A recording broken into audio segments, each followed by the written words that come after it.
Yeah, we're going to talk about some next level technology and whatnot here today. So we're off to a great start with getting my presentation to work, but we got it all good to go now, and we'll keep chugging along and go through it. But love to just foster some conversation here about what's coming in sustainable agriculture, in conservation, soil health, water quality, a lot of big buzzwords that are going amongst the ag industry now. That we're reading about all the time in the magazines. It's all over the news, and I just want to shed a little bit of light on some of the things that's going on here in Iowa and around the world. Just some things to be aware of, to keep watching for. A little bit about me. I grew up about half hour south of here on a farm there, and still live down in the area and farm with Dad. He's sitting up here in the front row. We've got a row crop operation there, corn, soybeans. Been no-till for quite a while now, multiple years. Now our fourth season of cover crop is in the ground under about 10 inches of snow, but it's growing still anyway. Went to Iowa State and started a company about 3 years ago called Continuum Ag. We do soil health consulting for companies all around the world, especially doing soil health testing. So putting some data behind what is soil health, how do I improve, how do I do better. Those are the things that we're working on with our farmers, with ag companies, other consultants, and now looking into the food industry. Here's a little bit of the pictures from our farm. Planting green, building soil. It's amazing how fast we can actually change our soils, how fast we can build structure, how fast we can get our microbial activity to respond, thus doing things better, becoming more efficient with our nutrients, allowing the soil to do what it is supposed to do. And that, to me, is what soil health really boils down to, is how do we create balance in the soil and allow the soil to do what it's supposed to do, which is be a biological system, not a chemical system. So my purpose here, we'll go over a couple things, talking about emerging technologies driving sustainable food markets. Big thing that's being talked about now by some companies we'll chat about here next. Explore opportunities for you to fit into these markets and become more profitable. You know, there's a lot of different markets emerging, whether that be in non-GMO, organic, sustainability. These are all different options that might help us to make more money than our conventional system that we're in right now. We'll scratch the surface on how to document and improve soil health. I've got a breakout session after this. We'll get a little bit more tactical in there. Then we're going to look at, okay, why is this a key for the future and why it's important to get going on it here now, be ahead of the pack. So sustainably sourced food, especially, is something that's really being talked about a lot by a couple of these companies that are up on the board. With deadlines on, people are talking about we're going to be 100% sustainably sourced by 2020, and some arbitrary numbers and whatnot like that. And there is a lot of effort being made. For me, it really boils down to, how do I just create a good balance in the entire system? A balance in the inputs going on to the farm to produce that crop. A balanced carbon footprint is part of what they're looking at. So the carbon that crop is bringing out of the atmosphere is equivalent to what is being put back into the atmosphere through shipping and equipment and in our tillage practices and whatnot. We're just trying to create balance in that whole system.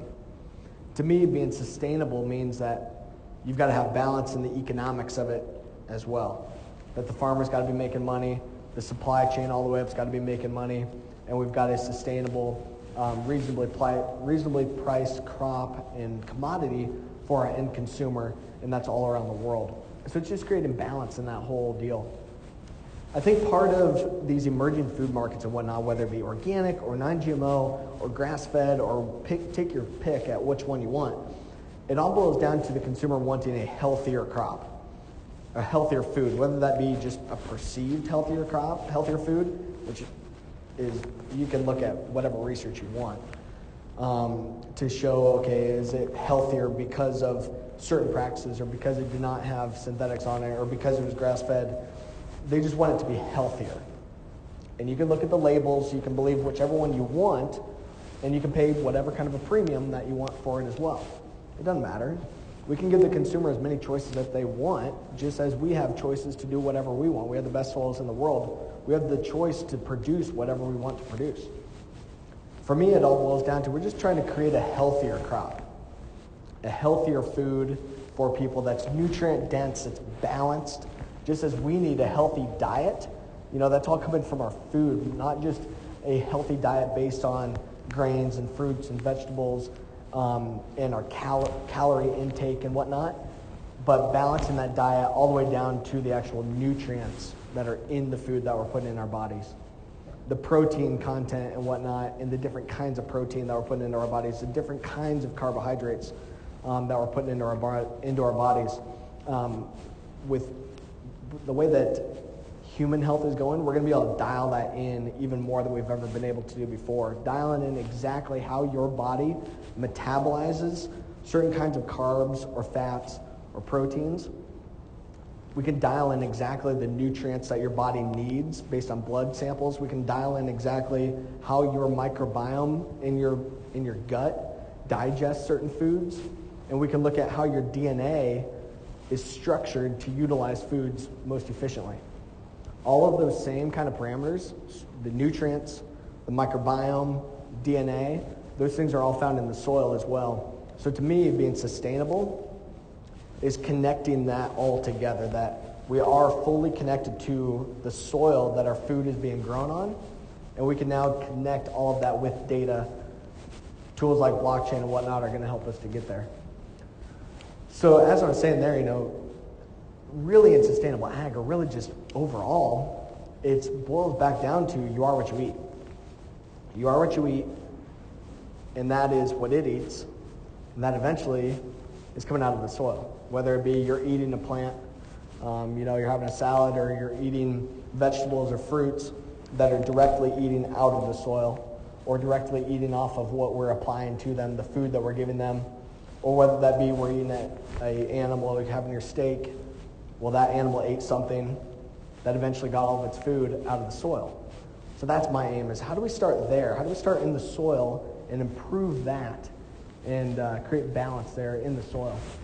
I think what's going to happen in doing so is next time, well, here very soon, it's already starting, is when you're taking your corn or soybeans or other crops to the market, there's going to be a lot more metrics and whatnot, a lot more data that you're going to have to report.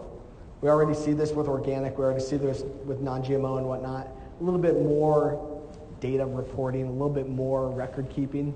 That's going to happen with sustainability as well. Sustainability or regenerative ag, whichever kind of go hand in hand at this point. So we're going to definitely look at management practices, so with sustainability, it's going to be reducing tillage, it's going to be using cover crops, it's going to be nutrient efficiency, that we're going to have to report some of those parameters. With the data that we're collecting, this stuff is going automatically through your monitor up to the cloud anyway. There's other companies here talking about that. So that's easy. We can already record all of those things. We're going to look at higher quality products as well. That right now, corn and soybeans, yeah, there's a little bit of a grading system to it, but not near what there is in other crops. We're very much based on a quantity-driven market, not quality. And now we've got $3 corn. It's not going to just be quantity in the future. It's quality-driven. Those metrics are coming very quickly. Transparency and tracking throughout this whole system is really what's going to be able to drive everything here. Is that you're not going to be able to bluff the reports. You're not going to be able to find loopholes and whatnot, like some of these other markets have had and have caused some issues and kind of given some black eyes. That with blockchain, with IoT, which is Internet of Things, which is our phones, tractors now connected to the internet, your iPads, all of that kind of stuff is all collecting data. 5G internet is even faster, making all these things happen extremely quickly, basically instantaneous, that now we can trace everything so quickly from the market, from what's going on your plate, from a restaurant, from buying your food online. With blockchain, with connectivity, we can see exactly where that came from. With all this reporting, that consumer, that housewife, that person ordering at a restaurant or whatever, they're going to see everything that was done to that food through its production, which is kind of scary right now because of the way that the media oftentimes, the especially media on the coast, is portraying how we're farming. It's kind of scary if they're going to be able to see everything that's going on. And based on the mantra that is being widely spread right now, we're going to be in trouble with some of our farming practices. However, it all boils down to producing a healthier crop. And that's what we can do because it starts with the soil, even in some of our conventional farming practices right now. So I think in what they're really going to want to see is a couple of these parameters on here. And this is how we're going to be able to still be very competitive without changing things that terrible much. We don't have to shock the system. We just have to adjust a little bit and do things a little bit better. Some of the parameters that they're going to be looking for here, that Land O'Lakes, Walmart with Field to Market, the Noble Foundation is very involved in this, NRCS, Soil Health Institute. They're talking about these couple things I've got listed here that they're going to want to monitor in their metrics. 2022 is the timeline on some of these. They're going to want to look at environmental impact is really where a lot of the sustainability markets boil down to, is what is the impact on the environment in that food, in that production model, in that chain. So they're going to look at things like the carbon footprint. Okay, so we can monitor that with our soil organic carbon, with organic matter, with biological diversity and biological cycling, and just creating more plants on the soil all the time. Those plants are going to bring CO2 out of the atmosphere and put it back into the soil. And so this is just, we have to, I don't know, to me it boils down to, okay, we can either say, no, you're wrong, what we're doing is fine, there is no environmental impact that we're having, water quality is fine, organic carbon in the atmosphere has been going up for forever. Or we can say, okay, hey, let's work together. If you guys want to pay extra for this, we'll go for that. We'll take it, and will help us to do things better. And so for part of that is going to be putting carbon out of the atmosphere back into the soil. We're monitoring those things with organic carbon, organic matter, biological activity. Nitrogen and phosphorus efficiency are going to be big as well. We're already seeing some of these things over in the Lake Erie Basin or out on the East Coast, where they are tracking nitrogen and phosphorus a lot more than what we have to, and we've already picked it up quite a bit as well. But we're going to be tracing a lot more of those things, even more, showing the impact on water quality. Question though. When you were talking about this and the different companies that you had out there, is there a standard by which it's been set to say this is sustainably sourced? I mean, okay, so is there a checklist that I can say, okay, I do this? I mean, because that's what kind of what you presented here. Right. But there's no governing body, there's no standard, there's nothing agreed to amongst anybody that's trying to do this, is there? Not yet. Okay. That's what we're working on. Okay. So the question was, amongst these companies, amongst some of these parameters that I'm talking about that we're going to need to create balance in and report, is there any standards at this point? Is there any overall body saying, okay, here's sustainable, here is not? Like, so Omri does that for organic. Here's organic, here's not. No, there is nothing doing that for sustainability right now. But soon there will be. Land O'Lakes Sustain just put out their initial tool here about 2 weeks ago. And that's looking at some of the management practices that are going into this, but not necessarily the actual agronomic data yet. That's what we're working on. Some of these companies don't think that we can actually produce the agronomic data at scale, but we can, because it's all going to be automatic. It's all with our sensors, with the drones, everything is going to be collected in real time all the time. We've got all this data, so much data from all of our farms we've been collecting for 20 years or more that we haven't really used yet. We're going to be able to use those things here soon, but good question. So not quite the overall standard quite yet, but there will be one within 2 years probably. Got to keep on rolling. Probably within 2 years. So some of these companies and the food industry, their timeline is 2022, where they think they'll be at scale. Where some of the being sustainable and whatnot and reducing carbon footprint, the timelines on those are 2020. So wherever we're at in that, it's all a lot of arbitrary dates that some of these companies are throwing out because there is no standard yet. There is no what are we going to agree upon to show we're being sustainable. Is if we're using cover crops, is that good enough? But if I'm using an extra 50 units of nitrogen to offset the nutrient tie-up in my cover crop, well, I might be hurting water quality just as much as I'm helping. Or if I'm organic, I'm not using any synthetic inputs, but I'm tilling it 5 times and I'm losing my soil, well, maybe that's not necessarily good for the environment either. So we've got to find, okay, what is that right balance? And to me, I don't care what the balance is. I don't care exactly what that standard is. I'm just saying, hey, here's our data. Here's what we've got. Consumer, you can pick and choose. We want to help guide it. We want to help to define that standard to show, hey, here's what we can produce. And to me, it boils down to here's a healthier crop that's truly better for you and truly better for the environment, not just based on an emotional tie, but a scientific tie. But we just got to be able to show that data. That's why I think we can start now to be improving our operations and to collect this data knowing that these things are coming. This is our tool that we're kind of developing that we would like to have as the standard is our universal soil evaluation, a metric of the soil chemical, physical, and biological properties, which I think is missing from our current soil testing. Current soil testing, we typically look just at the chemical side of the soil. You know, we're looking at pH, we're looking at our phosphorus and our potassium and our calcium and magnesium, maybe a couple other nutrients as well. But we've got to look a lot deeper into that, looking at the soil as a holistic system, looking at the soil as a biological system. I think that's really what it boils down to is getting that biology into the equation. And the reason that's never really been done before is because it's tough. Now we're dealing with a living organism. Now we're dealing with microbes and trillions of them that are changing all the time.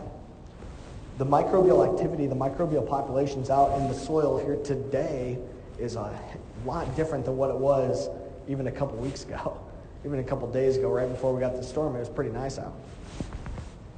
That soil and that biological activity is going to change a lot. Where some of our soil chemistry, it changes, especially nitrogen and phosphorus. They do fluctuate quite a bit. We've been taking weekly soil samples, so we see some of that fluctuation. But we do have to get a better understanding of how is that biology playing a role. And that continues to be a big buzzword, as well as biological products continue coming to the market to help us to fine-tune even more. We've got to kind of keep rolling through some of this. Part of a tool that we're working on to be able to help to create this data transparency and independent data is another company I've got called Senior Management, where we're bringing in all that data, warehousing it together in an independent database system. It's on the Amazon server, just like all these other big companies are using right now. And basically, it's creating the pipes between the soil labs, between the other Internet of Things devices like sensors, like our real-time sensors from precision planting equipment, or there's a lot of other ones that are coming as well. We can bring that data in, normalize it, warehouse it together, report it back out consistently, and tie this data reporting directly into a Walmart or Land O'Lakes or General Mills or Kellogg's or Amazon or whoever we want. That way they can see that actual data. And some of these parameters that we see on here, it's kind of hard to see, I suppose, right now. Biological respiration, organic carbon, organic nitrogen are just a couple here on this quick screenshot. Some of those exact parameters that are going to be coming that we've never really looked at before on our farms. Now we can identify those things, and now we can see where do I need to improve, where do I want to do things better. I can get into that a little bit more in the breakout session after this. But like I said, I think it's all just producing a better quality food, which starts with the soil, and that's where we can really go and really start working on this right now. One interesting little tidbit, I wanted to talk a little bit about South Africa. I've been down to South Africa a couple times here now, and we'll be going back again soon. Actually, when I started my company 3 years ago, my first customer was in South Africa. And when it comes to soil health and balancing our soils and having a better understanding of our soils, they're actually ahead of us because they have to be. They don't have the really good inherent soils that we have. They have desert or mountain and soils that have been farmed for a long time, and they're completely depleted. So they have to have a better understanding of those soils. They have to build them up But at each of my I was down there in August, giving a similar kind of presentation to this, and I would start it off as, in the U.S., the farmer has been preached to for 50 years or more that we have to feed the world. Every time you look, it's a little bit different number. 9 billion people and 9.5 billion people, 10 billion people by 2050. And the U.S. farmer, the Iowa farmer, it's our job to feed the world. And ask the South African farmers, how many of them think that that's the case? That it's going to be the U.S. farmer that's going to feed the whole world? And they just laughed, and none of them raised their hands, because they're all raising more too. They're all raising their production too. They're all figuring out how to do things better down there too, to feed more people in their communities as well. That's why I think for us, we've got to focus on a better quality food, diversifying what we are doing, finding better ways to find a market fit and not be just a commodity. Okay, so a little bit on implementing and improving some of this here. I think that the practices are definitely going to have a role. It's going to be some of the check boxes and whatnot on, are you using cover crops? Yes or no? Are you reducing tillage, or what is your tillage? Are you strip till, conventional? Are you doing 1 pass, 2 passes, no till, whatever it may be? What is your nutrient management plan? Are you using stabilizers? Are you using biological additives? Are you split applying? Whatever it may be, those things are going to be easy to be able to monitor and track. All of our equipment, we're already plugging this stuff in. Everyone's got John Deere and Climate. They've all got all of your data already. All you got to do now is just check the box to, hey, we're going to share it. Improving soil health is going to be part of that as we go along as well. And for me, I think it's interesting to look at those management practices. We've seen a lot of good benefit with cover crops and by reducing tillage and whatnot.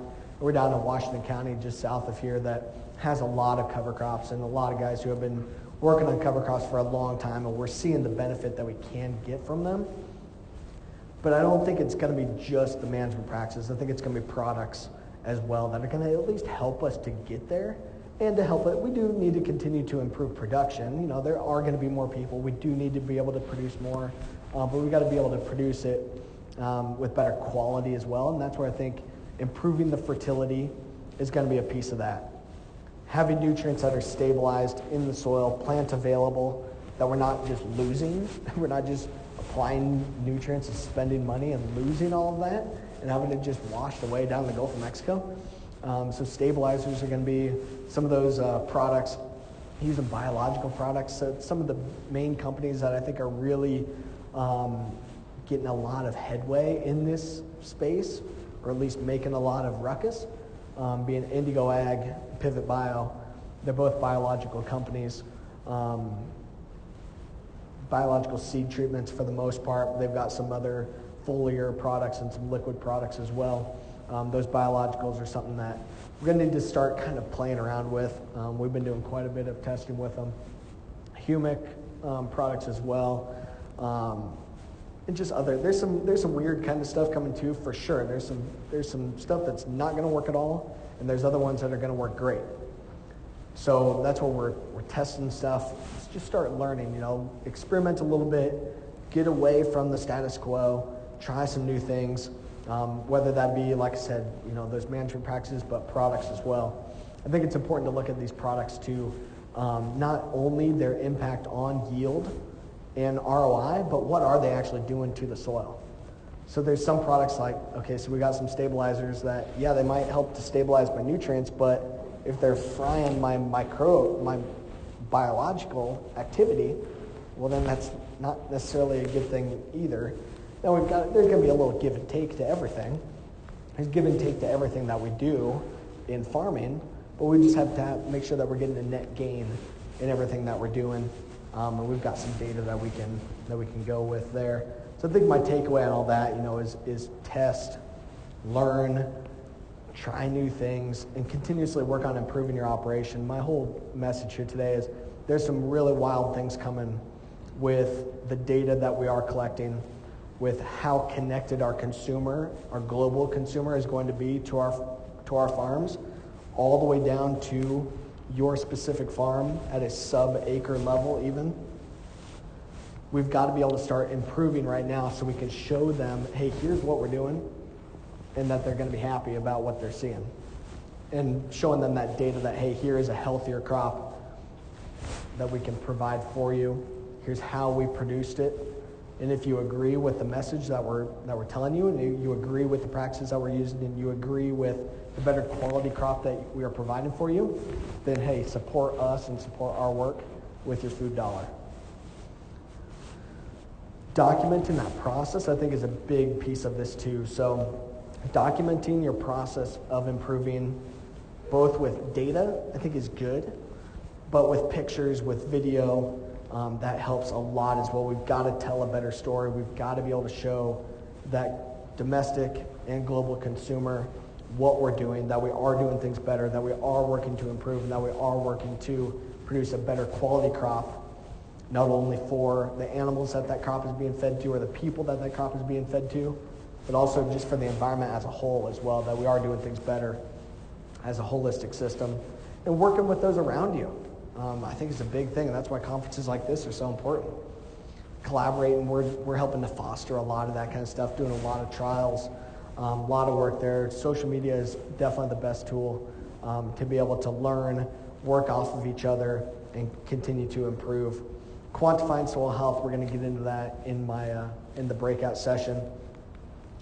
Here's a bunch of my social media kind of stuff, and follow along with us on there for sure. I've got my marketing gal Natalie is sitting up here, helping to post a lot of this stuff and keeping up with what we're doing online there. Would love to keep fostering the conversation, but would love to stop and take some more questions and have some conversation about all this. Maybe we'll get the Q&A deal rigged up here.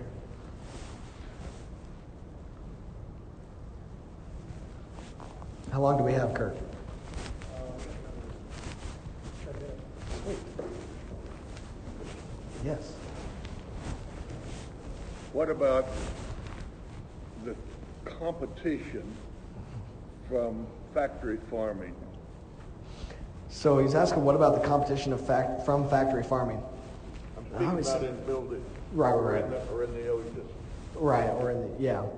So as far as, especially like ingrown or like vertical farming and that kind of stuff in a building. How realistic is that in the next 10 years? So there's a company, so he's asking about, especially like vertical farming, indoor farming. They're doing a lot of things there with lettuce, a lot of things there with other smaller vegetables, a lot of stuff there with cannabis, of course, is there's a lot going on with that. There's actually a company in Ames that I've done some, that's kind of in the same ecosystem that I am, called Nebulon, and they've got a vertical farming kind of a system there, and there are some really big farms being built up where they are producing some of these crops inside.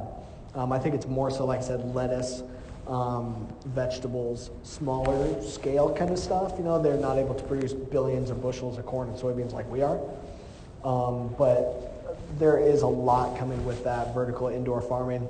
I think where it's going to really impact there is to be able to put those lettuce farms in the city, on the coast, have it right there in a building like this, in a room this size, you can raise a lot of lettuce. When you're growing it vertically, because they flip it on panels on their sides, so it's not growing from the bottom facing up. A lot of them are growing outwards, and you can fit panels of them the length of this ceiling and have the whole room full of this lettuce. You can raise a lot of lettuce when it only takes, in that situation, I think you can grow it in like 20 days or something like that, or less, less than 3 weeks, and have a full crop of lettuce and continue growing. Of course, that lettuce, you can cut it and it's going to grow back. So there is a lot coming with some of that. The interesting thing there is the data that they're collecting in that system, because they're collecting data off of that lettuce plant and re-feeding it fertilizer and the water that it needs and the nutrients that it needs right away. And it's using the same kind of technology that we are, with blockchain, with artificial intelligence, to be able to tell exactly what that plant needs, and it learns on the fly. So it's seeing, okay, here's a weird spot or whatever. Is that a disease? Is that a nutrient deficiency? These tools can learn that on the go and can apply exactly what it needs. And all that data is being collected and showed right to the consumer the same way that we can. So I think it's interesting to work with those guys and work back and forth. I think what's going to more so disrupt our corn and soybean and livestock operations is what's going on with synthetically producing some of those things. So synthetic meats or other synthetic proteins that they can produce all kinds of different things out of. We better keep rolling on some of these. Where do I want to start? A bit more about blockchain and how it will impact sustainability traits. Let's kind of elaborate on that a little bit more, whoever that was, maybe. I think just on the blockchain deal, so blockchain is essentially a more connected internet is kind of how it is, and I'm definitely not an expert on it at all. But essentially, it's a system that each little tidbit of data is linked to the previous one. So you can't go in there and edit this middle piece of data without it throwing off the previous one and the after one, because they're all linked together. So I can't go in here and screw this one up and mess with it and throw it out of whack, or else it throws the whole thing out of whack, and then they know, okay, there's an issue there. And the reason the blockchain is going to play a role here is that we can trace that all the way through because it's all super connected. And what I mean there is that the seed goes in the ground and it's geospatial marked, and all of the fertility, all the chemicals, all of the applications that go onto that area are all going to be geospatially marked. We're already doing all that. That data then, when it comes off of the farm, or when that crop is harvested off the farm, that map is also being, of course, calculated, and then it goes into the grain cart, or it goes into your wagon, or into your semi, and that's being traced along the way. All those pieces of data are just now being linked together. Okay, so this load out of the combine, and we're tracking every load in the combine monitor already. It's not that hard. This load in the combine monitor is going into this grain cart, which is going into this semi, which is going into this dump pit, which is going into this bin. Then out of that bin, it's being loaded onto this semi, taken to Muscatine, loaded on this barge, and taken somewhere else. That's all going to be super connected. We're already seeing some of that happen. So now the truckers, there's more and more of these plants that are coming up that the truckers have their ID tags and whatnot on their semi, that when they just scan across or go across the scales, it's collecting all that data right away. That's just another piece in the blockchain that when I pull up on the scales to dump, that's gathering that ID tag from my semi, and it knows exactly where it's coming from. Just connecting all of that together, I think, is part of that, but be happy to try to elaborate more. Can you prove that soil does indeed create a better quality crop than, say, the way the majority of commodities are grown? I think that is going to be the number one thing that we really can utilize to make this work, is that here is actual data behind all this. So the leading guys on this is Gabe Brown, Ray Archuleta, Russell Hedrick. Those guys are the ones really, really hitting on this that have done a lot of work in this. And I think the big thing there is that better quality crop at the end of the day, that boils down to independent science, like right there, that you can see exactly what are the nutrients in that crop, what's the protein content, what's the energy content in that crop right there, and that can be indisputable evidence. Because it gets too political when it's, okay, how exactly was it grown, what exact pesticides or chemicals were used on it, and we're never going to get anywhere. But when it boils down to what's the actual data and actual nutrients in that crop, that's where we can really show the consumer what's going on. And what these guys have seen that have been doing soil health for a while is that they are producing a better quality crop. They're producing a higher protein crop, which is helping them to get a better rate of gain on their livestock. They're producing a better quality crop that doesn't rot in the bin, that doesn't get docked when it goes to market, those kind of things. Defining soil nutrient balance, the metric or standard that we're comparing to. So we're using the Haney soil health test, which is a more advanced soil test than our regular soil testing that we've been looking at. We can show a little bit more on that in the breakout too. But in our regular soil testing, we're using some pretty pretty invasive acids to knock all of those nutrients out of the soil. We're using pHs of like 2.4 pH is the malic extraction, really strong pHs that don't necessarily actually exist in nature. But by using those strong acids, we can get a really fast reading of what are we dealing with, what's everything. We call that's our intermediate assets, what should come available in the next growing year or what could potentially come available to the crop in that growing year. Or with the Haney test, we're looking at a snapshot of what's available right now.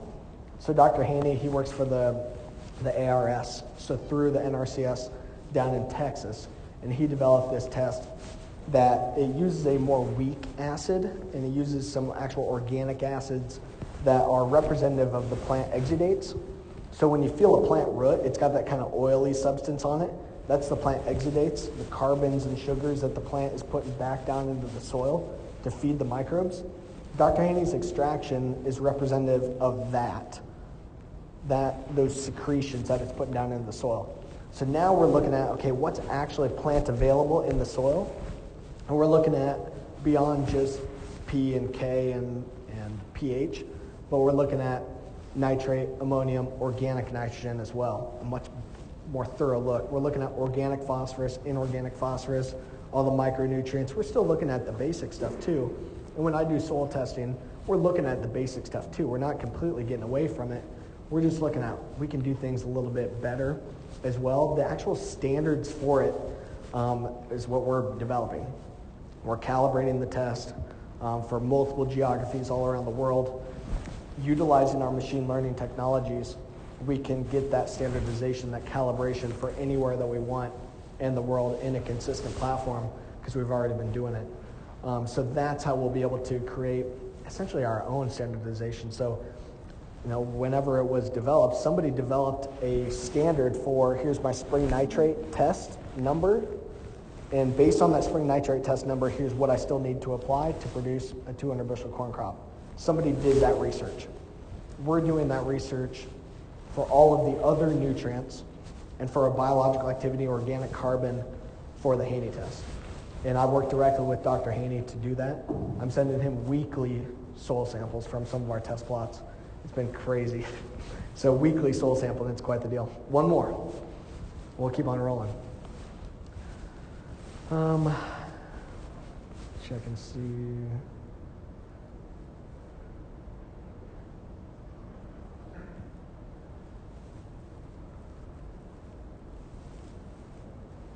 Okay, so there's a couple different ones. We'll kind of look at all of them. So the standardization and whatnot and the body that's on there, I think it could come from somebody, I think it's more so going to be somebody independent like this potential group on there. There's multiple other organizations that are looking at their sustainability platforms and whatnot. Soil Health Partnership just put one out like a week ago. Land O'Lakes Sustain has theirs that just came out a couple weeks ago.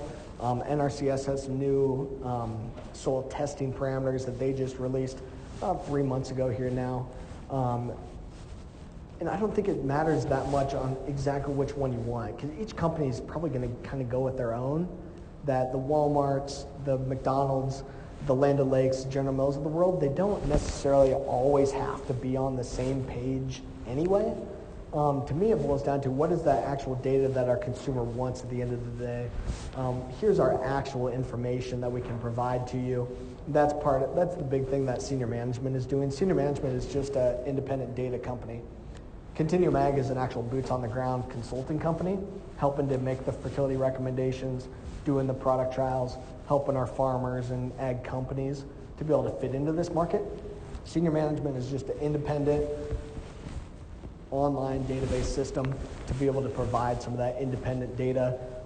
We'd love to be a part of creating some of those standards, but for little old me to be able to do that, it's a pretty going to be an uphill battle, but it's been fun already. So anyway, we better keep the day on rolling.